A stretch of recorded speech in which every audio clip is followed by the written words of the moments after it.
folks, Gareth here from tracyandmatt.co.uk and for unboxings.com and Mobile Tech Addict Show, and I'm having a look at the Kitvision Escape Action Camera. Now, this has already been looked at by someone else, it would appear, but this is how it arrived to me today, so I'm going to do a first unboxing, or our first unboxing. If I can get into it, I need the A-team to come and help me get into this thing.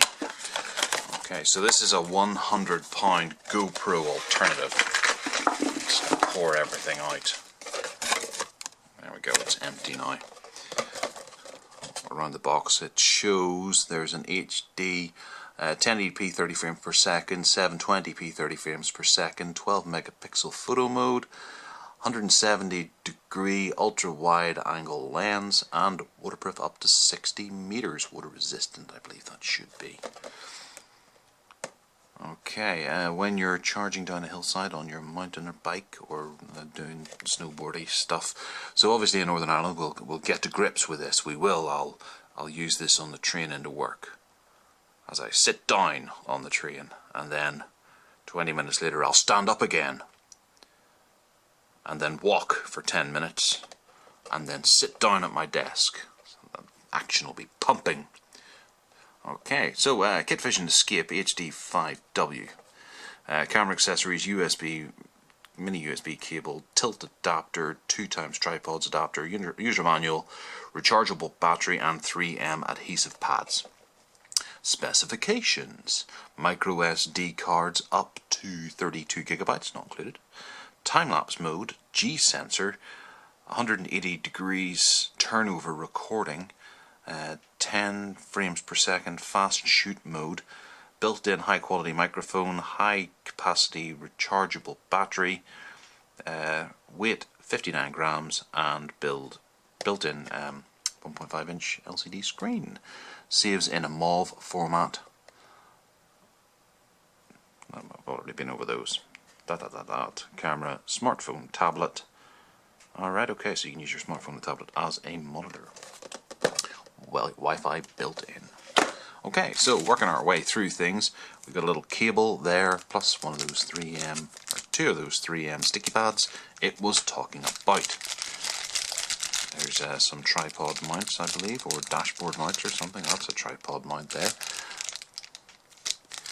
with 3M underneath it. That'll be the micro USB cable. That'll be another connector for the tripod, and there too, like a bit of an alien. Another connector yet again, not in wrapping. Four bands, Velcro bands here, and then clip bands here. Yet another connector, a manual, and the action camera itself, already inside its waterproof housing. So to get it out, we'll pull that over to the side here, I think. Yep, that pops open like that. That comes down and the camera comes out. So there it is. It's a dinky little device. Very small. I think it's a little bit smaller than a GoPro. On the top here we have a record button and a sensor, or maybe that's an LED more than likely, so that you know what way it's recording. Power mode. In here we'll have a little tiny battery with a door that flips off very easily. A tab there to remove the battery with. There we are. What is that? That's a 900 milliamp hour battery.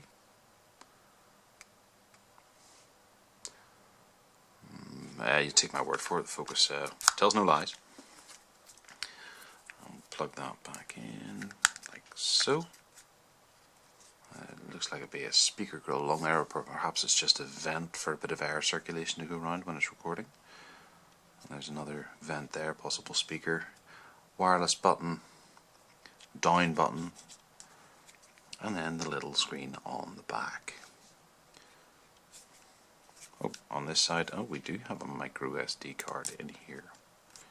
what do we have? A 1 GB micro SD card.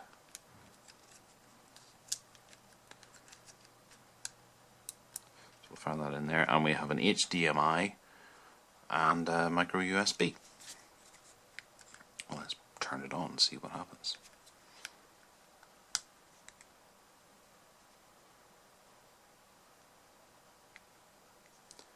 Nope, no battery in it. Okay, so it's got a rubberized effect around the outside,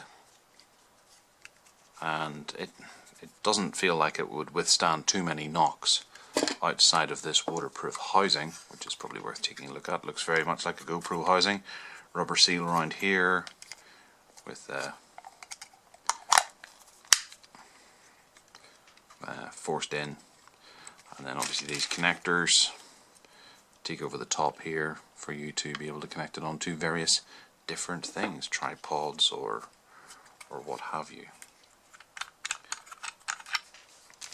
You take that out and then you can hook it on the top of a tripod or clamp it to the front of your car, which is what I plan to do with it, and then go for a drive and get it covered in flies. And that's what we're going to do. We're going to go and charge this up.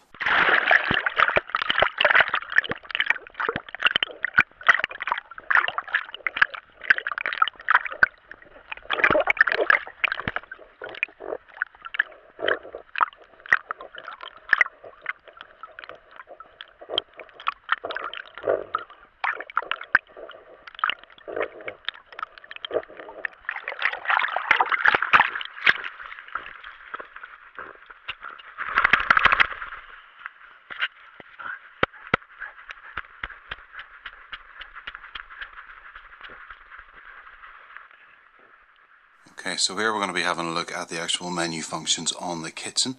If I could somehow manage to pull focus on that, that would be great. Okay, the menu is fairly simple.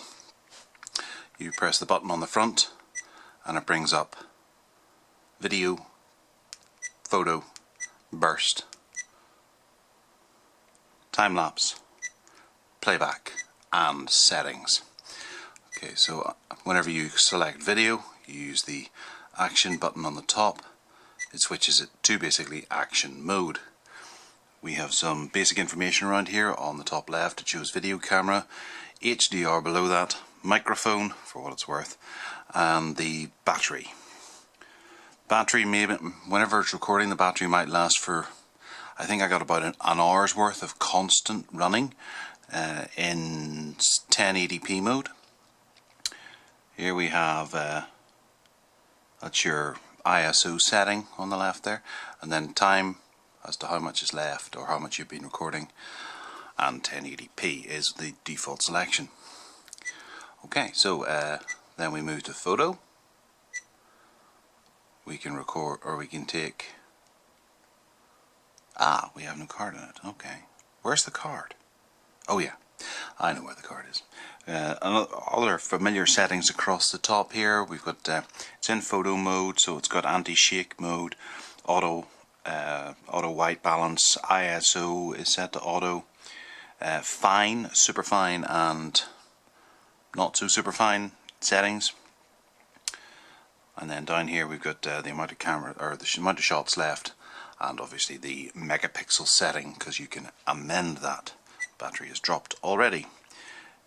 We have menus in here as well, where you can actually flitter around with some of the setup of it.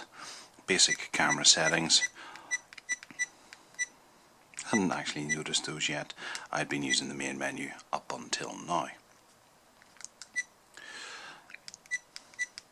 So we got a burst mode, which obviously is burst mode that you would get on any standard camera. Time-lapse takes a picture every however many seconds. You can set it up through the menus. Playback has a look at the media that's already there, and then settings as well. Settings allows you to play around with a good few things. So at the start here we have movie size. If we go into that, you can see you can change it between the two different settings, Full HD or 720p. It's only the two settings there, so it's fairly simple. I haven't noticed any particular lag in the 1080p. However, if you have it divided up into taking 1 minute videos, there is a noticeable chop between them, and that shows in the test video that we have in here as well. Seamless, I recommend turning that on, or keeping it off, sorry, yes, so it'll just record to the one big file. Some people prefer to have it recording into smaller files, that way you can't lose as much.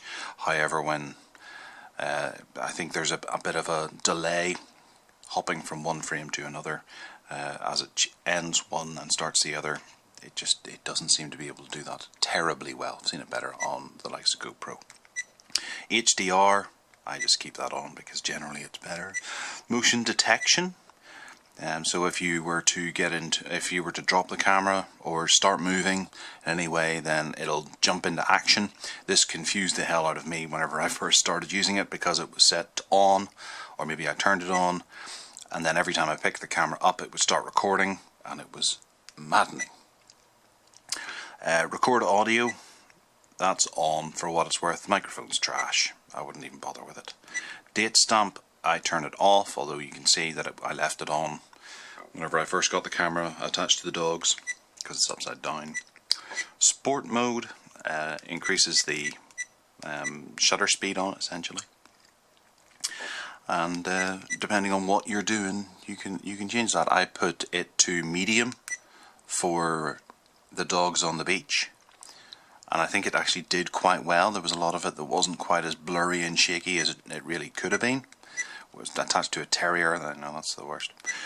Then G-sensor is obviously going to check for knocks and things like that. So if you were to use this as a dashboard camera and get into an accident where it hits, it'll start recording. So for low, medium and high, maybe that's what I had it on, so every time I moved it, it's a bit like the motion detection.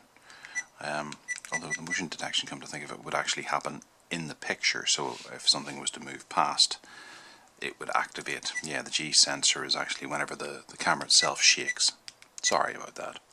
Resolution, there's 12 megapixel 4000 by 3000, 10 megapixel 3648 by 2736, 8 megapixel, which is 3264 by 2448, and 6 megapixel, which is 2816 by 2112. There's 3 megapixel as well, which is 2048 by 1536. 2 megapixel, which is 1920 by 1080, and then VGA. Obviously with VGA you're going to be able to record about 20 million hours worth on a single gigabyte. All depends on how much you want to put in there. The camera can handle all of them quite well with no noticeable lag. Exposure, being able to set the exposure, so depending on what you're filming you can preset it so that it doesn't automatically change, but it's best to keep it on probably 0 for most things. Quality is superfine, fine and normal. I don't really know why people do tinker with this other than leaving it on superfine. It just affects really the size maybe of the actual video. White balance, keep it on auto probably, but the odd time you will, depending on where you start out, you might prefer to get maybe an artistic impression by changing the actual white balance itself, or you're anticipating a severe light change. ISO is the same. If you're filming in low level light, you'll want to have a wee jig around with that, because you can maybe get a slightly better picture quality out of it. Anti-shake is very, very useful. Because it's such a small camera and lightweight as well, it'll pick up an awful lot of vibrations from your hands and things, or if you've got it attached to the handlebars, it'll jiggle about quite a bit. So the anti-shake technology works quite well, as you can see in the dog's video as well. Burst mode, a burst of 3 photographs, 5, 10 or off. Time lapse, see this isn't terribly helpful. It just says long or short. You can't really set it up to be, you know, one shot every 1.5 seconds or one shot every 10 seconds or every 10 minutes or whatever if you're doing a very long time lapse. Sharpness of the actual picture, probably best to leave that on normal, because the optics aren't the best in the camera. It's more for video and video tends to be less requiring sharpness editing. Date and time, set your date and time.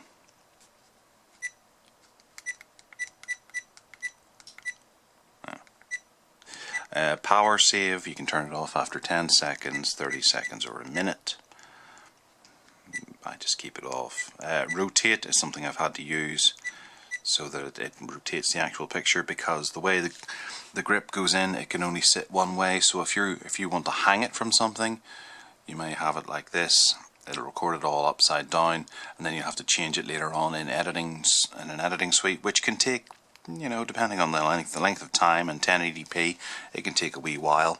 So if it's built into the camera, that's always better. Wi-Fi password allows you to put in the Wi-Fi password. Beep, that beep that you hear now. Language, there's a bunch of different languages there. We'll keep it on English. Light frequency, 50 to 60 Hertz. Some people prefer the 60 Hertz. I think in the UK here we're slightly more 50 Hertz depending on our televisions. Delay shutdown is off, so you can leave it monitoring for a wee while. What file type you want it recorded as. Again, that's not terribly handy, might be for some. Event, video or JPEG. But I just kept it as video and it came out as an MP4, I think. Format is for formatting the card. Deleting files allows you to delete file or all files. Not that there are any. Factory reset and system information. That's just, I think, probably firmware or whatever. So there's a lot to play with, and given the amount of money that this little doohickey costs here, and the amount of things that you get with it, the fact that it's Wi-Fi ready already, straight out of the box, just makes it a really viable option to the GoPro. You know, considering a GoPro, you can pay up to maybe £400 for one. This costs 40, and it gives decent results. Not spectacular results. You'll never be able to go, oh my word, that's an Escape. It's just like a GoPro. It's along the same lines. Some people may prefer just to get something like this to throw on the handlebars of their bike if they're going across a mountain. They don't have to worry about it. If it gets broken, it gets broken. That's fun. Those things happen. If it's a GoPro you break, you might cry a little bit. But obviously with the GoPro you're going to get just some beautiful fluid video that you can just constantly rely on. It looks very well. There is a market for this because it's completely disposable, and Escape have put together a pretty great little bundle, beautifully attractive little thing, with every little addition that you could possibly want in the package, to be able to attach it to anything. It is a little bit annoying, as with the GoPro, that you can't actually attach this to anything without the waterproof housing on it. You always have to have the waterproof housing if you want to use it, other than just setting it somewhere.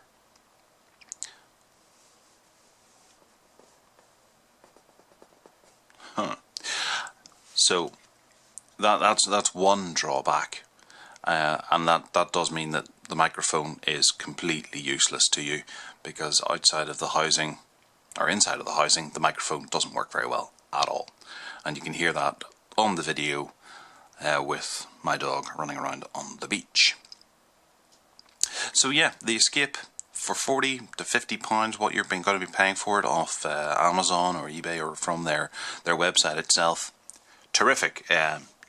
Most people should probably have one of these somewhere along the lines, because you never know where it's going to come in handy. I took this, stuck it to the side of my son's slide, and filmed the eclipse with it. I wish I'd done that actually. I did clip it to the side, and I tried to use the time-lapse motion to film the eclipse, but it didn't actually work. The batteries died, so I must have left it running or something. I don't know. There's not many options to fiddle through that you might just not get it right, but you know, playing with it, you'll probably be able to get better results. There's an instruction manual as well. Had I read that, I probably would have been able to film the eclipse on this. And if it had have damaged the optics inside it, I wouldn't have been too worried, because it's not terribly expensive. So that's the Escape Action Cam.